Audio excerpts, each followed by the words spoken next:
Welcome to Courtroom Insider, everybody. I'm Nate Eaton. Really excited to have three guests here in our studio today who are very, very familiar with the Dylan Rounds case. Of course, Candice Cooley is Dylan's mother. We've spoken several times over the years. And joining her today, we have Jeff Ross. He is a retired FBI special agent out of the Salt Lake City office. We also have Matthew Anderson, the Deputy Director of the Intermountain West Regional Computer Forensic Lab. What exactly does that mean, Matthew? So I'm actually a full-time forensic scientist, and there, the Intermountain West RCFL, we are a joint task force supporting local and federal law enforcement for all of Utah, Idaho, and Montana. Great. And Jeff, how long were you with the FBI? 26 and a half years. Wow. You worked extensively with Candice and Box Elder and the other agencies with the Dylan Rounds case. Yes. Candice, give me a brief update. We were talking before we started to roll on the status of James Brener. Yeah, so we did get a parole date, August 1st, 2036, and that's just a hearing. That is only a hearing. So the 3 years we don't have to worry about. Because the minimum sentence James Brener got was 3 years in prison. He was sentenced in July of 24, so technically he could have gotten out or been on parole in 27. And that's kind of a lack in our systems with victims advocates because we weren't told that. We were expecting a hearing in 2027. Then I went through training in Utah and found out that's not how it was. So that took a lot of that anxiety away. But that's something that was not communicated. Yeah. So we're working on that with Tyler. So Jeff, can we go back and tell us a little bit how you got involved with the case? It was Sunday, June 12th. I got a phone call from a guy on our task force who said, hey, we're helping out Davis County executing a bunch of warrants, we've just taken Chase Venstra into custody, and we need help dumping phones. Can you come in? I didn't know who Dylan Rounds was. I'd heard some stuff about a kid going missing in Lucin, but never been to Lucin before. Hadn't worked with Box Elder County Sheriff's Office before. And so just went down and was asked to simply process all these phones that had been seized from Chase Venstra because he was a person of interest in Dylan's disappearance. Got down to the Davis County Sheriff's Office and realized that the software tools that I had wasn't sufficient for all the stuff that we needed to get through. So I called Matt at the lab. He was coming back from a camping trip. Met him down at the lab. The air conditioning was off. It was 106 degrees in the office. So awful. And we just started dumping phones. And that's how I initially got involved. And you know, when you're dumping a phone, you got a lot of time to sit while it processes and stuff. So I just started reading police reports and stuff on this case just to familiarize myself with it. And we offered, the FBI at that point had already offered their assistance to Box Elder and, executing the warrants at the residences where Chase was staying in Davis and County. And so then we just got involved from there. So when you say dumping phones, what exactly does that mean, Matt? Dumping the phone is connecting it to one of the numerous devices that we have, different software or hardware devices, and pulling the data off of the phone itself, just pulling it off and making a report that's easily readable and can be searched by the examiner or by just the case agent. When I sat through a couple of trials over the past few years, I thought it was something as simple as you stick the phone on a device and all of a sudden all the photos pop up and all the text messages pop up. If you're lucky, that happens. Right, but it could be far more complicated than that. It can be, yeah. Yes. It really depends on the type of phone that you're dealing with, age of the phone, if it's newer or a much older phone, and the status of the phone. What is it? Really busted up, or is it in nice pristine condition? What's the phone looking like? Sometimes I have to repair the phone, sometimes you have to, and sometimes you just plug it in and there's the data. Yeah. Just pulls it straight out, so it's kind of boxing with the phone a little bit. So the reason you're talking about Chase Venstra is he was originally the person of interest. Yes. We put the $5,000 reward on his head, remember? Because Dylan had that run-in with him on Wednesday. You remind people about that run-in. Yeah, so he called me Wednesday morning and said this crazy guy came running out of the desert, beaten bloody with no shoes on. He wanted a ride. Dylan wouldn't give him one, but he let him use his phone. And then we later confirmed Dylan did give Chase a ride. Everything matched from the phone data on Chase's phone that he charged it, called his dad. Dylan took him to the highway and then took him back. But we didn't know that, so all we could think is here's a pair of Dylan's boots left in the desert. Dylan is missing, and here is this guy that I know Dylan had this altercation with because he called me. And then people are like, well, why did he lie to you? Well, easy. I'm mom. And you tell me you picked up a guy beaten and bloody out of the desert, we're going to have problems, son. So that was our original. And then once we started, we didn't know who Chase was. Once we put out that $5,000 reward on Facebook for his location, and then the town hated him, the departments, he had warrants out for all kinds of stuff, it just kind of exploded. And that's when Chase called me and said, I've been trying to call Box Elder. They won't talk to me. Had nothing to do with your son's disappearance, blah, blah. And so then it just, but it was perfect because they got him. You got him on other Yeah. crimes, not Yes. connected. So he was arrested on June 12th for felon in possession of a firearm. He was arrested and then eventually charged federally with felon in possession of a firearm because when they had executed warrants in Davis County, law enforcement had seized a bunch of firearms that he had in his possession. He's not allowed to have them because he was convicted of a felony in, I think, 2017, which involved, surprisingly enough, burglarizing a home and stealing a rifle out of it. So you were able to get him on that. He said he wasn't connected to Dylan's disappearance. Did you believe him at that time? Yeah, we did. And at that point, we'd already known, before they pulled all of his data, we'd already known, because he said, you can see me on camera in a gas station in Tremonton, and I was able to get that picture. And then it came in, they got his data, and you can clearly see he's leaving the area, and he's completely on the other side of the Great Salt Lake on the day of Dylan's disappearance. I see. Yeah. So Matt, in the movies and on TV shows, we see that somebody in your role would hook up the computer or the phone, and then bing, something pops up, and you pick up the phone and say, "We got it," or something like that. Is that how it works? That actually is how it works. Is it? I mean, is Sometimes it is. Exactly. It really depends on what we're asked for by the case agent. With the phones earlier on in this case, I just pulled all of the data off of it and handed a report to Jeff see.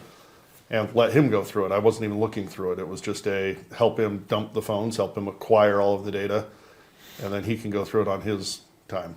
So Chase Venstra is the person of interest kind of in the beginning, but then that fades away. At what point did James Brener come on the radar? When he entered the picture. Tell me about When that, Jeff Jeff. came in the picture. I was sitting reading the police reports, and as names were, as I was reading about law enforcement having contact with a person, there's a lady that worked in our office. She was on the other side of the barrier, and I was just saying, "Hey, Naomi, run this name for me. Here's his name and date of birth. Run this name for me, name and date of birth." And I'd asked her. I said, "Hey, Naomi, run Jim Brener. Here's his name and date of birth." And comes back, and he had a huge criminal history. He had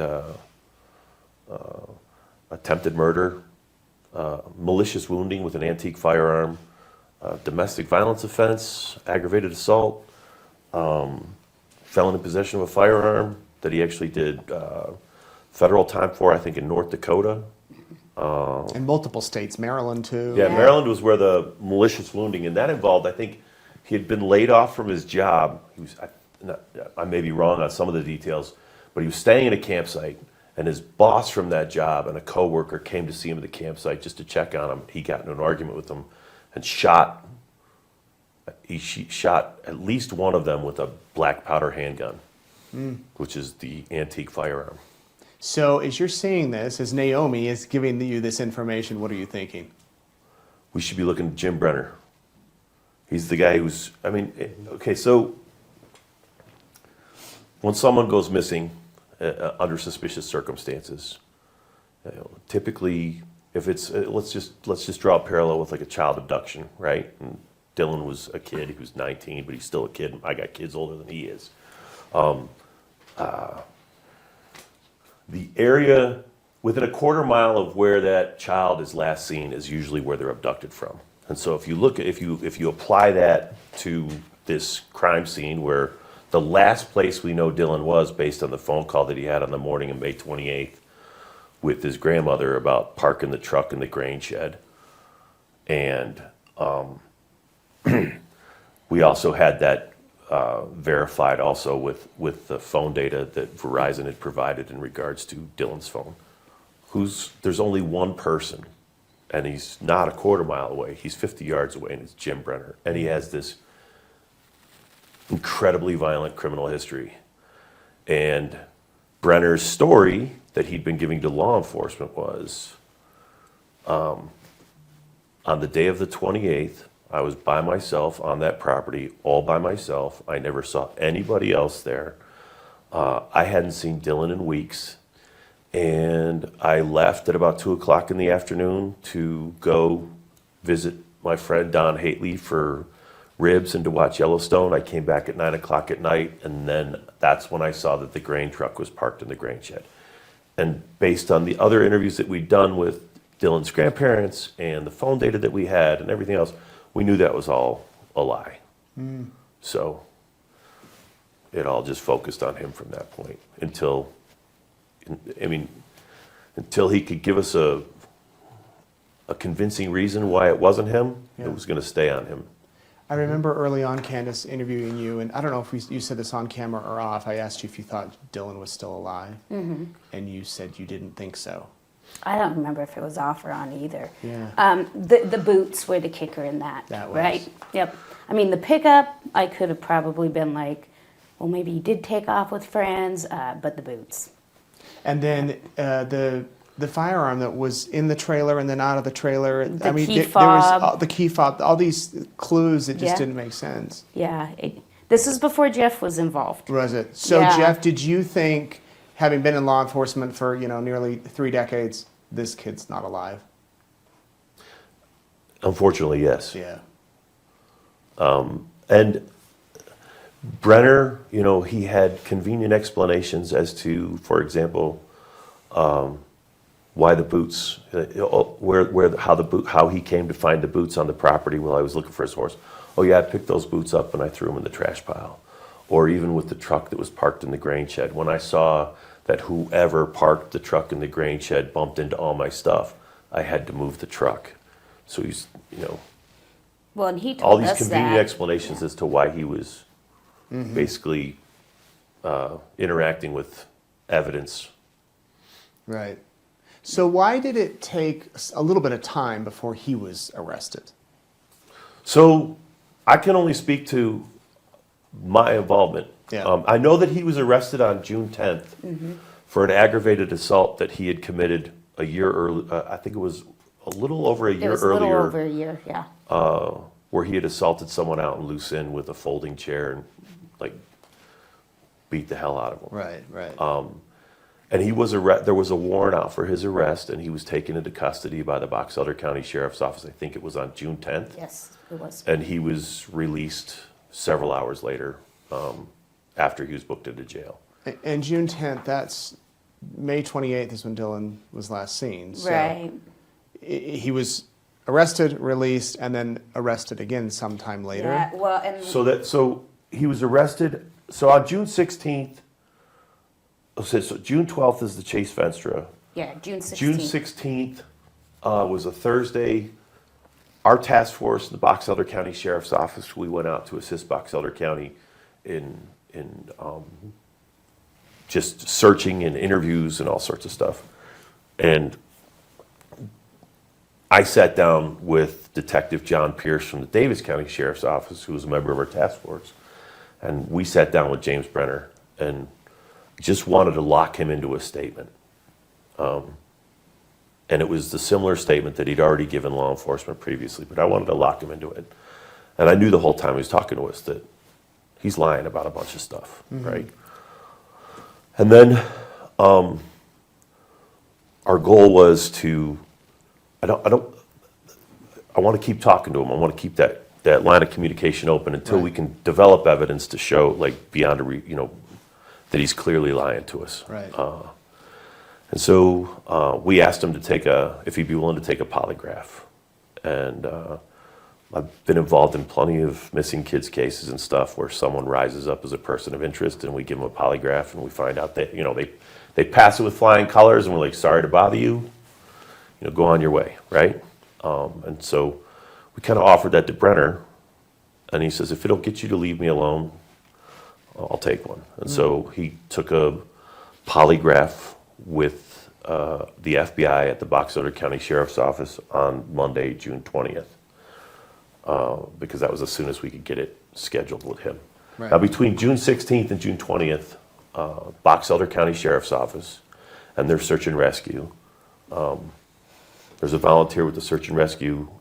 His name's Kelly Gibson. He's a data analyst by day for the Mormon Church. And he says, hey, let me take a look at this phone data that you got from Verizon. I wouldn't mind taking a look at it. I'm like, From Brenner's phones. no. From Dylan's. From Dylan's phone. Dylan's Dylan's. phone. Okay, So okay. we didn't have Dylan's phone. We didn't have Chase's phone. This is data that was provided by Verizon. Oh, I see. Okay. Because at this point, Dylan's phone's in the pond, and you didn't know You're that. getting ahead of it, man. Sorry. Come on now. Sorry. Okay. Everybody knows. We're gonna back up. Verizon says, take a look at this data. Right, exactly. And Kelly says, hey, let me take a look at this. I'm a data analyst. This is kind of my thing. I love this stuff. Let me take a look at it. So he gets it, and he starts plotting the phone, and he says, I think Dylan's phone is in this Lucin pond. Oh.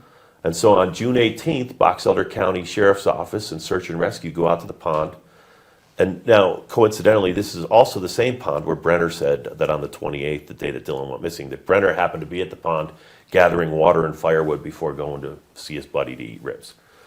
And at the very exact location where Brener said that he was standing to get that water, like about, arm's length out into the water, Search and Rescue recovers a phone. And it's, we believe to be Dylan's phone. And so that was huge. The unfortunate thing is that at the time that it was taken out of the pond, the guidance that we got from FBI lab at Quantico was that phone's been underwater for almost 3 weeks at this point. The likelihood of getting anything useful as far as a digital extraction is slim to none, and that you have a better chance of potentially pulling fingerprints or DNA off of that phone if you seize it in the water that it's in, put it in a paint can, and ship it off to Quantico. And so that's what we did. And it's not on like TV where it's, boom, 15 minutes later we get a call saying, hey, get in here, check this out. It took a while for them to do that. And unfortunately, while the case is going on and we're still looking at Brener, it took, I think, until sometime in August that the examination on the phone was done, and there was no DNA, no fingerprints, and they shipped it back to us. Now, at the same time, we now have the phone. That's on Saturday, June 18th. On Monday, June 20th, we go out, and now we've got, when I say we, I'm talking law enforcement, the task force, Box Elder County Sheriff's Office. We want to give Brener the opportunity to take the polygraph, because he said he would take it. He says, yeah, I'll take it. So we drive him back to Brigham City, which is 2.5 hour drive to get him back there to take the polygraph. At the same time, there's agents and officers kind of canvassing the Montello, Lucin area, talking to everybody about Brener, and we find out that in the days after Dylan's disappearance, Brener had gotten rid of a couple of firearms, given them to Don Hately for safekeeping. That included a rifle, a .22 rifle, 2 black powder handguns, and a black powder rifle. So we seized those. Right. At the same time, Brener's being polygraphed, and he fails it miserably. And that's when we start pressing him for details about what actually happened on the 28th. And it was during that interview where myself, John Pierce, and the polygraph examiner, we start pressing him, and we let him know that we had seized the phone. And I'm retired now. Say whatever you want. He looked like he was going to shit himself. Yeah. Okay, and And you knew once you said once I you knew told. before then. Right, but once you said we have the phone, Yeah. that's when there was You could see a change. definite change, and I wish, unfortunately, like the interview camera, the camera in the interview room was posted up here, but I wish there would have been one right on his face, because you saw like just fear, and I saw tears well up in his eyes, and we started pressing him, saying like, you have been lying to us. What actually happened? Just tell us where the body is. You know, I don't think anyone at that point in time believed that Dylan was alive, or that there was any other explanation other than Brener, this violent guy, had killed this kid and did something to the body. And he kind of tears up for just a moment. And then he says, am I under arrest? I said, I don't know if you are or you're not. And he goes, well, if I'm not under arrest, take me home or put me in jail. I'm not talking to you anymore. And so we, on the 20th, because while we were polygraphing him and interviewing him, all these firearms had been seized that Brener had, we took him into custody for felon in possession of a firearm again. And he was charged by the Box Elder County Sheriff's Office initially with those crimes. And then ultimately the state of Utah, Box Elder County, kept the charges in regards to the black powder handguns and the black powder rifle. But because we had also seized a .22 rifle, that was a violation of federal law. We had him charged in federal court with felon in possession of a firearm, and that's what got him held pending trial for the remainder of the case. The federal charge. Yes, because when he was charged with the state crimes, I remember it was just like we got a call saying he's gonna be released within the next hour. And to the credit of the U.S. Attorney's Office, Carlos Esqueda, he had a complaint, drafted and ready to go and signed before Brener was able to get out of jail, so we could keep him there. And he'd have been gone. That'd have been it. You think you would have taken off? Oh, heck yeah. Yeah, He'd been gone. no doubt about it. Right. And during the court process, I remember it was somewhat frustrating because in order for them to schedule those hearings, they had to let the federal courts know and have like a 45-day notice. 6 weeks, and it was super frustrating. But without the FBI and the feds, what they did, we wouldn't even have an opportunity at those hearings. He would have been gone. Wow. If he'd have got out that day, he'd have been gone. Matt, I want to ask, go back to what Jeff said about the water. Have you ever had a device that has been submerged in water for several weeks that you've been able to retrieve? Since this case, I've actually had one come in. Can't get into too much of the details on it, but it had been sitting in water for 7 years. We were able to get some data off of it. No actual data, but some user application off of the markings that are actually on the phone itself, on the SIM card. And using that and talking with the carrier at the time, I don't remember who the carrier is for that phone, but they were able to determine who it belonged to. Are the phones getting better as far as storing that information as technology advances? The phones have pretty much always stored that same kind of technology. That's kind of what your SIM card is. It's the subscriber identity module. That's what SIM stands for. It's the information about the subscriber. And so if we can get that SIM data or the SIM card itself, in fact, I'd say phones are getting a little tougher now because with the newest iPhones, the newest Samsung phones, the SIMs are electronic. They're not a physical SIM card anymore.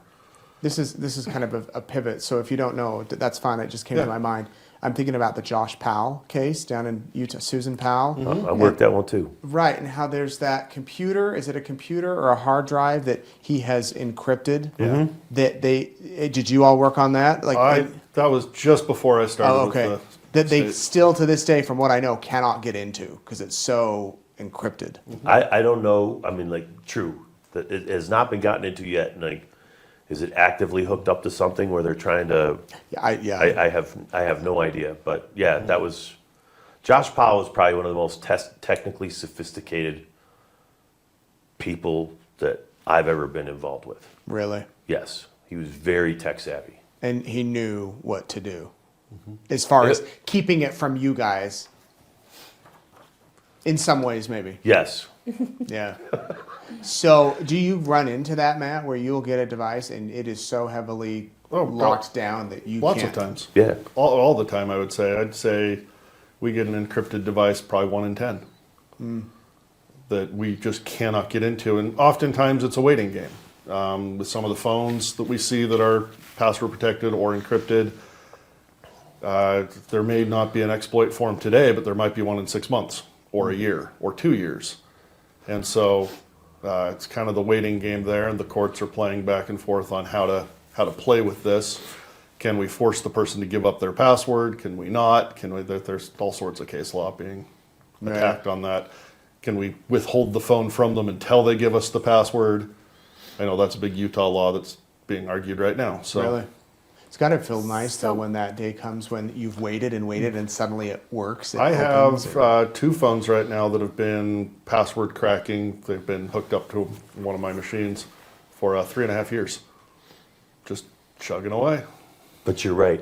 It gets pretty loud in the lab when one of them cracks open. I bet, like the lottery day. Yeah, and just to clarify, so when what he's talking about, what you guys are talking about, so that's the physical phone. Yeah. So like we could get into Dylan's physical phone because I knew the password, but it was the data that led. So we're not talking like when they're trying to bust into these phones, they could still pull the data From the cloud, that comes to the phone. There's a lot more on the physical phone itself Right. than what people realize. Right. So they send the phone back to you guys, the one that you sent to Quantico.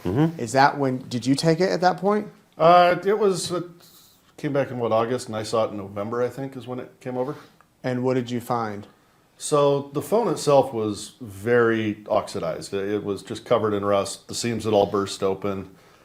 And Jeff brought it over. He had called the lab, and our director had said, at the time I wasn't the assistant director, the deputy director, I was just one of the full-time examiners there.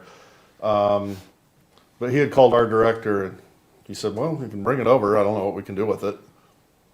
And Jeff brought it to me. I took a look at it and said, well, I'll give it the old college try. I have no idea if I'm going to get into this thing. And it was way too oxidized. The data port was just filled with rust. There was nothing I could do with the phone itself.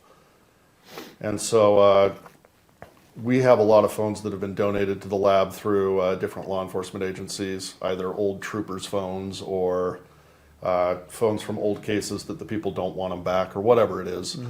They'll donate these phones to us for parts.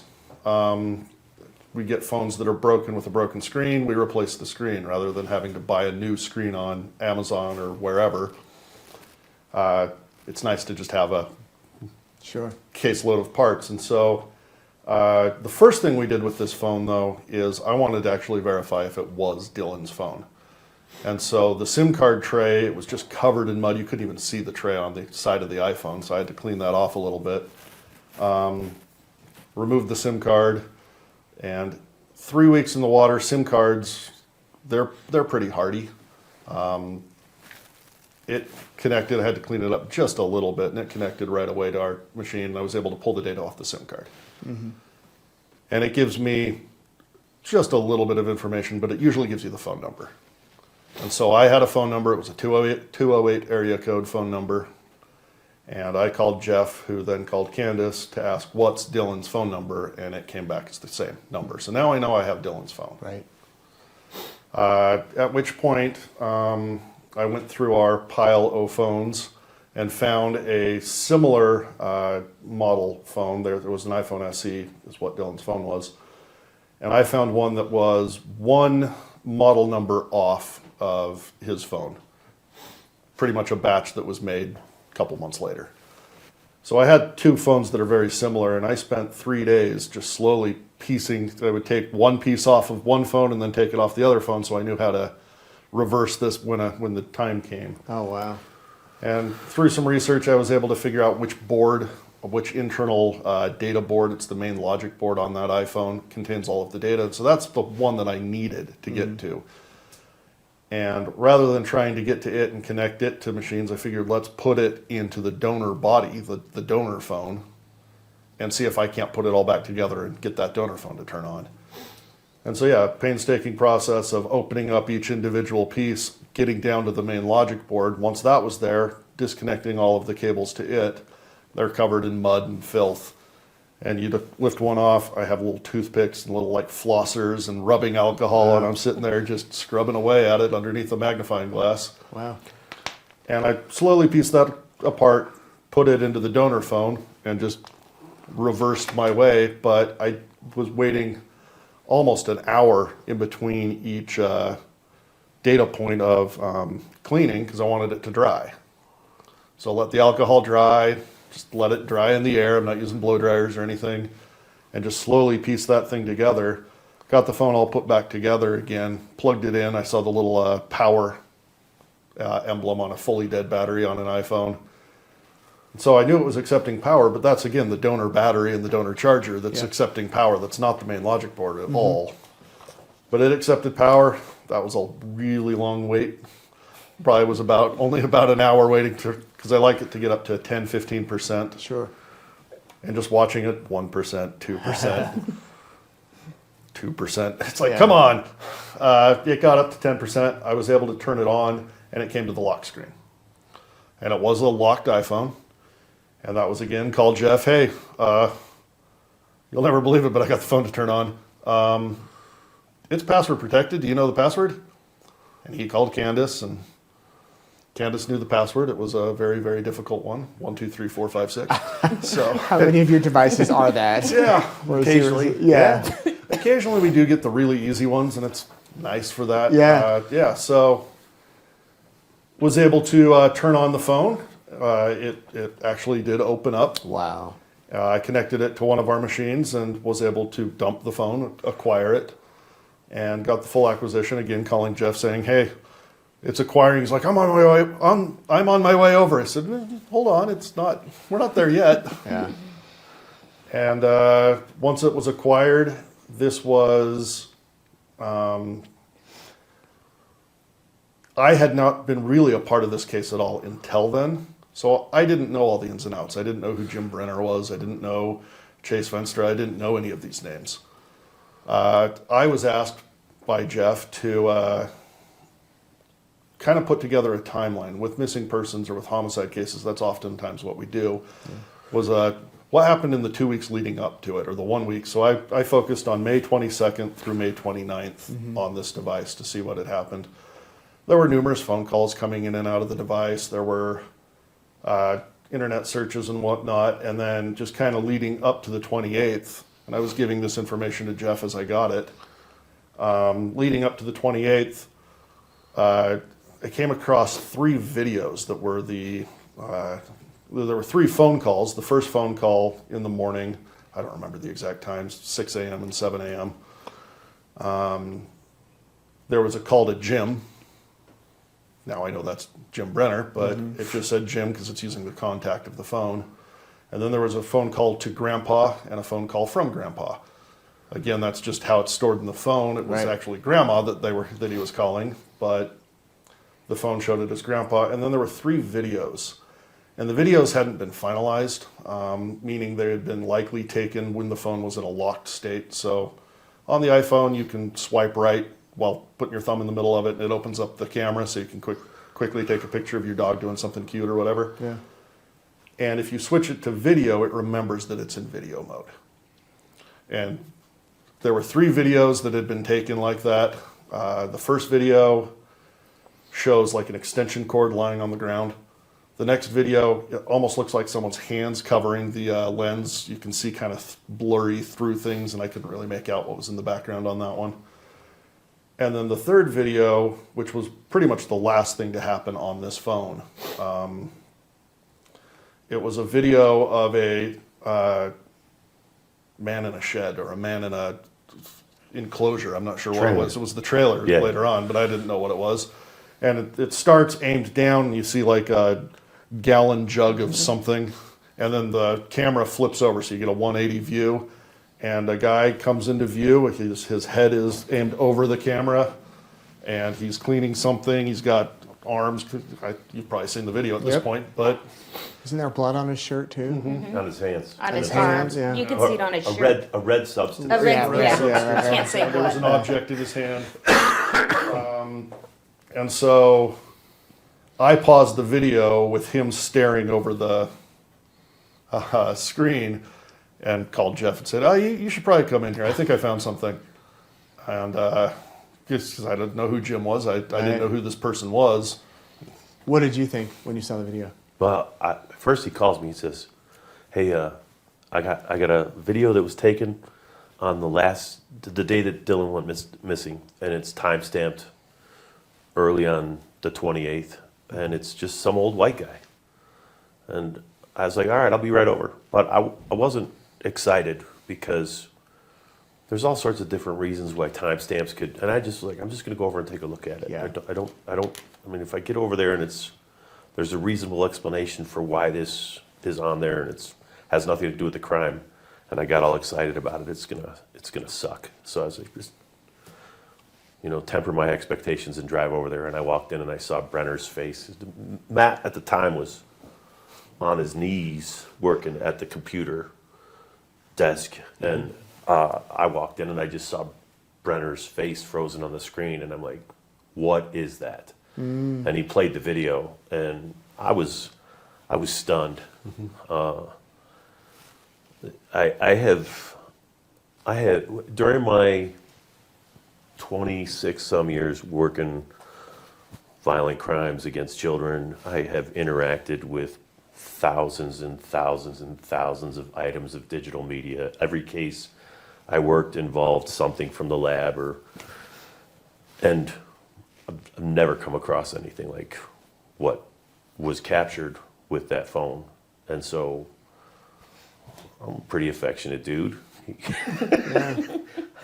I got him in a bear hug and I kissed him on top of his head. I said, and I explained to him what it was, and that kind of really blew open the doors on this case. And I can't speak highly enough about the work that was done by, first of all, Kelly Gibson. Yeah, Guy is absolutely brilliant. Box Elder Search and Rescue. And then the sheriff's office going out and following all these leads and tracking that phone down. If we didn't have that phone, there's no way in hell this case would have ended with Brener being convicted. We'd still be looking for Dylan. Yep. So it's also, I also like, we were incredibly lucky that was even captured, because it's pretty clear from watching the video that Brener is unaware of the fact that he's being recorded while it's being taken. So that's, I call it God's providence, and I'm not a religious person by any stretch. I'm probably the most heathen person you would know. I can agree with that. In eastern Idaho. And so I was like, well, if there's proof of a God, it's from something like that. And the fact that you spent 3 days piece by piece putting together the phone, that it salvaged it. And that's a hard thing for me as well. Is I see all the work that Jeff and Box Elder and everyone else did, the task force, all of that. They were out there for months. I worked on the case for 5 days. It's kind of a weird dichotomy there. And, Right. But I got the data. I was able to get the data off of that device. Again, the video played extremely quickly, and so I Yeah, it's spent some what? time. How many seconds?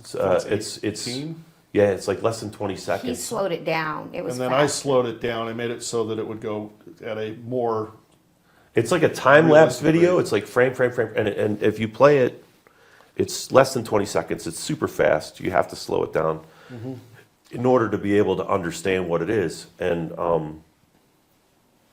those 3 videos that he just talks were all in that same way, time-lapsed or whatever.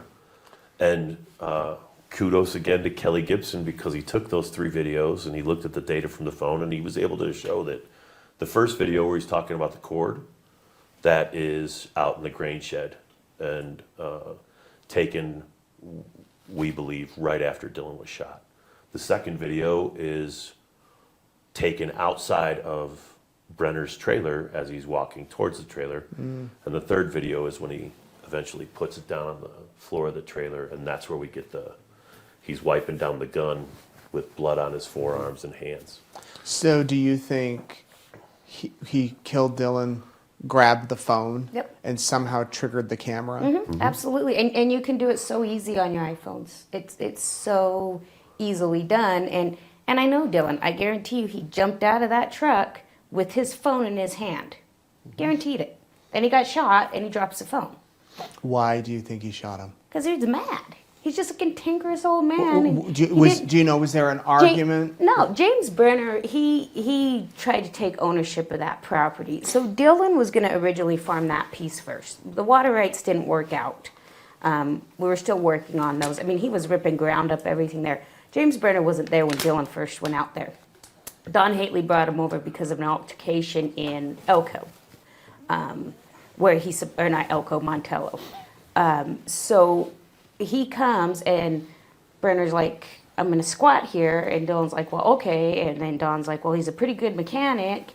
Dylan had full permission to the property and was renting it. And that's how he landed there. But then he tried to like take over ownership of the property. Like it was his, he put the gate up. It was Eddington who told us about how the horse really came about, and they had all the BLM horses out there, and somehow Brener got a hold of one that wasn't rounded up. So he tried to take over ownership of the property, and that's just how people like that work. So he's mad. He was mad that Dylan had access to that shed. He was mad he backed his truck in there because he did have his chicken coop and horse corrals. So it's what a person like that does. Were you able to watch the video right after they had seen it? No, I didn't see it. Because you had to hold on for evidence. Yeah. Yeah. So what did you do? At that point, Brenner's in jail on the federal charge. Had he been charged locally for the murder? No. Was that the That's piece? basically at that. So at the same time that we're waiting for the phone to come back, other things are being done. Multiple searches with Box Elder County Sheriff's Office and FBI Evidence Response Team. Those take place out in the Lucin area as well. I know we processed the grain shed with the Evidence Response Team, and we found. I think this was in July. So before we even knew that this phone could be, we found a little piece of paper towel that had like some blood on it, about yay big, that ultimately tested positive as being Dylan's blood. At the same time, we had the boots that Brener had admitted to law enforcement on the morning of then May 29th. He had found these boots while he was out looking for his horse. And he took those boots and threw them in a trash pile. Those boots were seized because we believed them to be Dylan's boots. There was what appeared to be blood on those as well. State Crime Lab comes back and says, that is Dylan's blood, and there's Brenner's DNA on the boots. So we had, we have no body at this point. We've got the boots with blood on them, that's Dylan's. We've got the paper towel with blood on it, that's Dylan's. But that's not enough to necessarily charge someone with a homicide. We know that Dylan's gone missing. And there's nothing other than, and then in November we get this video off of the phone that shows Brener standing over Dylan's phone within minutes of any known contact with Dylan, and he's wiping down a gun. And so Box Elder County Attorney's Office ultimately files the homicide charges against Brener. That was in March. So before they filed those, James Brener tried to plea out. To what charge? He wanted 60 months, 5 years, for the gun charges, plead self-defense in Dylan's case, and never serve a day for Dylan, and a max of 5 in Box Elder custody, not the Fed's custody. And then he told us where the body was. Yeah, that was after he was charged with the homicide. No, it wasn't. It was before. No, It was February. I'll bet you on this one. I got my computer. We'll go through this in the car. And then he was charged. Yeah. Yeah. So he was already talking. He said, I'll tell you where the body is if you do this agreement. Blair told the charges were going to be filed. So the attorney, Brener's attorney, said, they're going to file charges on you. So then it's not, they approached them trying to plea out. It wasn't Box Elder saying, and even, Blair's like, there's no way, even if you guys wanted to, I would take that plea. Yeah. But I think they were trying to head off knowing this was only going to get worse by saying, hey, for 5 years for these charges, I'll tell you where the body's at, but I won't admit to doing it. You didn't want that. No. Who would? Yeah. Right. Yeah. So then the charges were filed. Murder charges were filed, and then where did it go from there? It was a weight game again. So yeah, it was basically waiting until Brener was ready to plead guilty to it, and the biggest or go to trial. The biggest problem was the 6 weeks in between, right? Any hearing we could have was 6 weeks.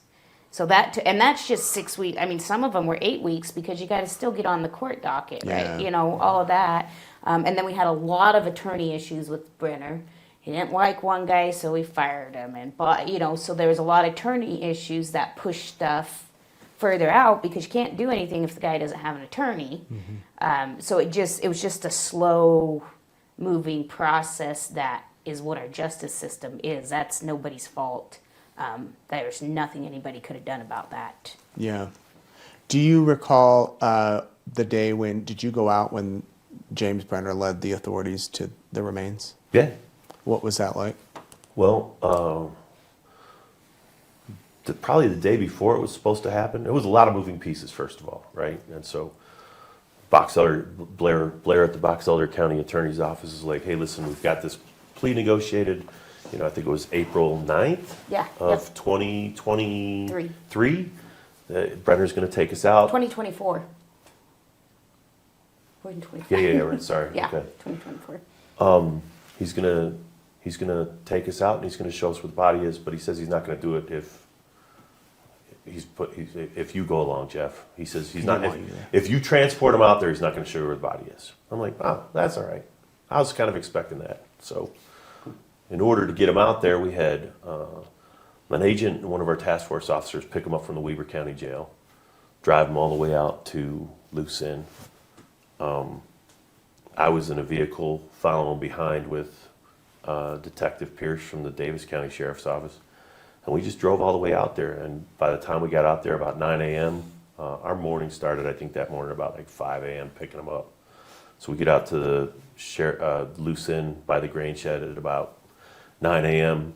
He meets with his attorney, and then he just drives us out the back gate and between the shed and the pond. After you leave that grain shed property, up on a little rise he said just drive up that hill, and as you're driving up the hill you could see Dylan's skull just sitting out completely sun bleached. You could see it like from the. Yeah, because he was scattered. Well, you've seen the pictures they released of all of his remains. And at that point, we had been all over that area searching for Dylan's body in 2022 and even in some of 2023, going out there with cadaver dogs and search and rescue. And then he just dropped, and the sun was coming out, it was shining right on the skull. Oh my and gosh. So once you could orient yourself to Dylan's remains from anywhere, you just look over and be like, there he is. So from that point on, it was a matter of just recovering the remains and processing the scene. And the state crime lab and the evidence response team, they spent the entire day out there. And of course, one of the things that we have to worry about while that's being processed is scene security. So Box Elder County Sheriff's Office, their SWAT team was all around the area because that case gathered a lot of attention from YouTubers and the wrong type of people. Yes, Yeah. exactly. Crazy. And the last thing we needed was them coming out and disturbing it or obstructing us from doing our job. Did you know beforehand that they were going to do the search that day? I didn't know the day, but I knew it was happening that week. So who called you to say that he had been found? Blair. That right away, right when you found him? Oh, yeah, it was probably with it. I mean, you got to get everything secured. But Yeah. he called. What was that call like? Like I said, I knew. And I'd got an email from Blair early that morning, like, hey, just keep your phone handy today. So I knew. So the phone call was, I think, probably more relief. Like, man, because it was so crazy because we had a team planned. Janine and Sonia, who's one of Jeff's best friends, and amazing canine handler, like, okay, we're going to go hit this area. And Jeff always told us, your boy is in between that shed and that pond. That's where we're going to find him. He told me that a lot. And so that was our plan. We're going to start from ground zero again, and we're going to wait canines all the way to that pond. So our first search was planned like May, and we'd have found him. We'd have come right across him. But like Jeff said, there's just this, I look back at all of our Cal Topo maps and there's just this triangle. Just this triangle that I don't know how none of us stepped on. But that's where he was. So yeah, but yeah, the relief of not having to go out there and, I mean, because we knew, obviously, right? We knew, so the remains recovery was more of a respectable, get Dylan home, Right. have to stop going through this type of call. I'm sure, though, there's some concern, or is there, about the suspect last minute comes and they're like, never mind. Yeah, of course. Right. So I'm like, oh, you don't want me to take you out there? Okay, I won't. But I'll tell you what, once he was done telling us where the body was, I drove him back. You did? did you chat? Did you I talk? did. I'll tell you this. So he gets in the car. He'd spent some time with Blair, the prosecutor, and the defense attorney, basically describing his version of events as far as what transpired on the morning of May 28th that led to him killing Dylan. And then I drove him back, and he got in the car with me, and he was cantankerous as hell. And he was like, you know what, you have been accusing me, you have been dragging this on for so long. And I said, dude, the first time I met you, I asked you where Dylan's body was, and you wouldn't tell me. And he said, yeah, because then I'd be looking at 25 years to life. And I'm like, ah, there we go. Okay, fair enough. And he was super upset with me because he was under the belief that while he was in jail awaiting all of this stuff, that I had gone out and arrested Don Hately and put him in jail. And I said, Don Hately has never been arrested at all during this entire thing. Where did you hear this? He goes, well, one of the guys in my cell block called his girlfriend, and she looked it up online and said he was arrested. I said, what was that guy in jail for? He's like, meth. I go, okay, so you're relying on... Yeah. Yeah, that's wise. And by the time we got to the pavement, which is, 10-mile drive from the grain shed to the pavement, he was decent. He was affable. He wasn't cantankerous anymore. He just enjoyed his ride back to Weber County. Wow. Is that the last time you spoke with him? Yeah. I mean, I'm not going to be a pen pal with him. Right, yeah. I wondered if he said any, did he show ever, I know at the sentencing. I spoke to him the entire drive back, if that's what you're asking. About the case or just about whatever? Anything, just to pass the time. Yeah. I wondered if he ever showed any sign of remorse. No. No. No apology? No, in fact, he was at no point in time did I ever hear him say anything kind or decent about Dylan. It was always, this kid was born with a silver spoon in his mouth, everything is handed to him, he flaunts his money, he's a big talker, he doesn't do, he's a hard worker, but he's What's funny about that is Dylan took care of him. Dylan would drive out there in the winter and take him firewood. Dylan would drive out there and take him meat. When I would get bacon from Falls Brand, Dylan would say, get an extra box for Brener. He would go out there in the winter, because, Dylan didn't live in Lucin. He was only there when he needed to farm. So he would go out there in the middle of the winter when he had no reason to go out there to make sure James Brener was okay. Always gave him a job, always made sure he had food. Now, could Dylan be a bit of a smartass? Yeah, he's a 19-year-old kid who's been able to buy his own farm. He has a reason to gloat a little bit. Yeah. But he took care of the man. Oh, wow. Yesterday we talked to Candice about the online trolls and whatnot. How do you deal with that as an investigator? There's the trolls that are in the comments, and then there are those that we won't name. the content creators. Yeah, that take it a step further. Yeah. And just stir stuff that really can... How do you deal with that, or do you tune it out? Well, I can't necessarily tune it out because they will contact us with information or, potential leads. So you have to talk to them. But did anything useful come from any of it? No. Is that always the case? More often than not it is, but I can think of a couple of times in other cases where information from some of these people has been incredibly useful. This is not encouraging to contact them with your tips. Yeah, no, there was that was a big distraction from the case. Is people trying to insert themselves in the case and just give us false information because they think it would be funny. I remember there was one guy who had contacted one of these content creators and said, I lived with Dylan out at the ranch, and I was in a relationship with him, and that was just total BS, just to basically troll the content creator and an extension of that, law enforcement. It's just, unfortunately, that is the reality of law enforcement these days, being involved in any investigation that has any kind of media attention, because I can't think of a case that I've worked that hasn't involved something like that. Yeah. I remember Candice would call me during the case. I think there's two people I called the most frequently during the 2 years that Dylan went missing. My wife, and then Candice. And she would call me and she said, like, hey, someone has reached out to us through social media, and I've looked into this person, and they don't seem to be crazy, but they have some information that they want to hand to law enforcement. I'll take care of it, right? Mm-hmm. And look into it.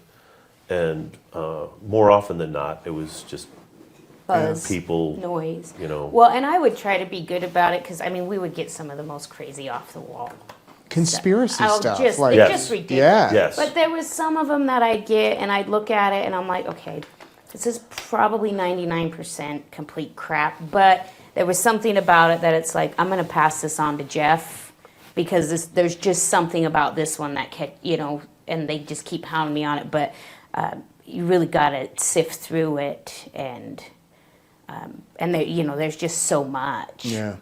You chose not to speak at the sentencing. Yeah. Why? Why would I give him the satisfaction of hearing from me? Did he? You were there. Did he care? Did he care what Jazz said or what JR said? He didn't care. He just was sitting there talking to himself in his head, waiting for it to get over.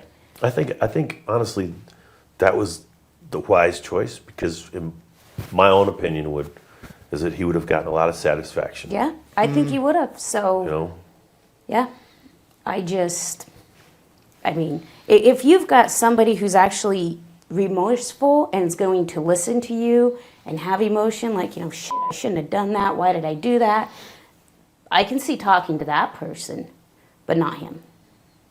Do you wish to talk to him now? I've actually had. I probably actually will in the next.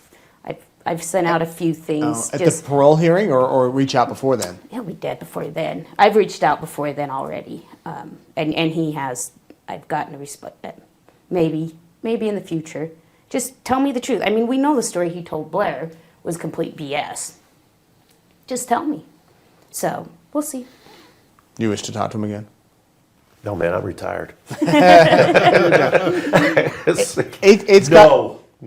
It's gotta be a relief to have it closed and solved rather than have a Susan Powell, 100%. have one of those. So I knew, I didn't know at the time that I was working the Dylan Rounds case when I would be retiring, but I knew there were fewer days in front of me than behind me. And the one thing that I wanted, or I feared, the one thing I wanted was to make sure that we would find Dylan and resolve that case, because I did not want to retire without having that resolved. Yeah. And I remember after Dylan was recovered, I was walking, I think I was in the courthouse, and I saw Carlos Esqueda, who's a assistant U.S. attorney down in Salt Lake, and he had worked, her name escapes me now, girl who went missing in Utah County in the 80s. They never found her, but he eventually prosecuted individuals that were involved in her disappearance, and they still haven't found this girl. She was in high school. Name will come to me at some point. And he saw me, and he's like, "You have no idea how lucky you are." Really? And I'm like, "I know." So. Yeah. Well, thank you all very much. What a fascinating look behind the scenes. Is there anything we missed? Anything that any of you want to add? The only thing I want to add is Matt and what he does. We overskip our labs. We don't. So these guys are federally funded too. We miss how we can help them.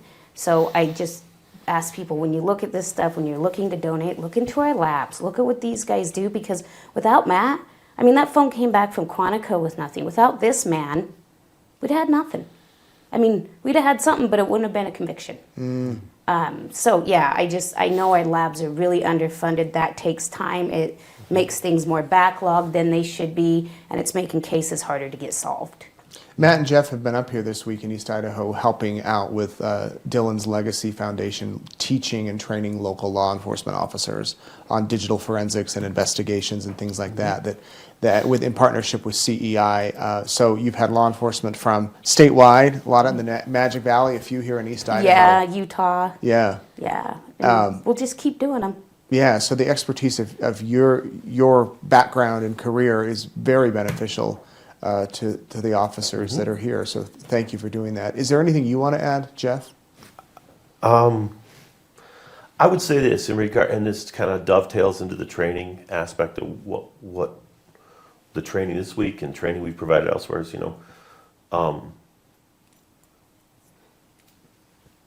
law enforcement, especially in the smaller agencies, they are often overworked and under-resourced.